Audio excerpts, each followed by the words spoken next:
வாங்க வணக்கம். இன்னைக்கு மாம்பழத்தில ஜவ்வரிசி பாயாசம் எப்படி செய்யறதுன்றத பார்ப்போம். அதுக்கு ஒரு 3 டம்ளர் தண்ணி நல்லா கொதி வந்ததுக்கப்புறம், ஒரு 100 கிராம் ஜவ்வரிசி அதில சேர்த்து வேக வச்சுடுங்க. பாதி வெந்ததுக்கப்புறம் ஸ்டவ் ஆஃப் பண்ணிட்டு, தட்டு போட்டு மூடி வச்சுடுங்க.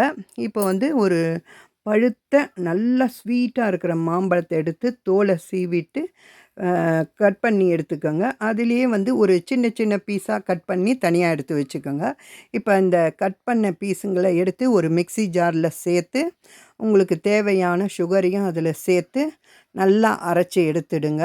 இப்போ அரைச்சி எடுத்ததுக்கப்புறம் அதில் காய்ச்சி ஆற வச்ச பால் 1/2 டம்ளர் சேர்த்து ஒரு தடவை அரைச்சி எடுத்துடுங்க. இப்போ வேக வச்ச ஜவ்வரிசியில் இருக்கிற தண்ணியை ஃபஸ்ட்டு இருத்துடுங்க. ஏன்னா அது கொஞ்சம் கொழ கொழன்னு இருக்கும். அதனால் அதை இருத்துட்டு தண்ணியை வந்து சூடேற்றி ஒரு 2 டம்ளர் தண்ணியை சூடாக்கி இதில் சேர்த்து நல்லா ஜவ்வரிசி வெந்ததுக்கப்புறம் ஸ்டவ்வை ஆஃப் பண்ணிவிட்டு இந்த மாம்பழக்கூழை அதில் சேர்த்து நல்லா கலந்து விட்டுக்கோங்க. இப்போ 2 ஸ்பூன் நெய்யில் முந்திரி பருப்பை வறுத்து சேர்த்துக்கோங்க. ஏலக்காய் தூள் சேர்க்க தேவையில்லை. இப்போ நல்லா சேர்த்துக்கிட்டு நல்லா கலந்து விட்டுக்கோங்க. இதை வந்து இதில் அந்த குட்டி குட்டியாக கட் பண்ணி வச்சுருந்த மாம்பழ பீஸுங்களையும் அப்படியே எடுத்து சேர்த்துக்கோங்க. இப்போ வந்து இதை வந்து இப்படியே சூடாக குடிக்கிறதுக்கும் சூப்பராக இருக்கும். நல்லா ஃப்ரிட்ஜில் வச்சு ஜில்லுன்னு குடிக்கிறதுக்கும் அவ்வளோ ஒரு சூப்பராக இருக்கும்.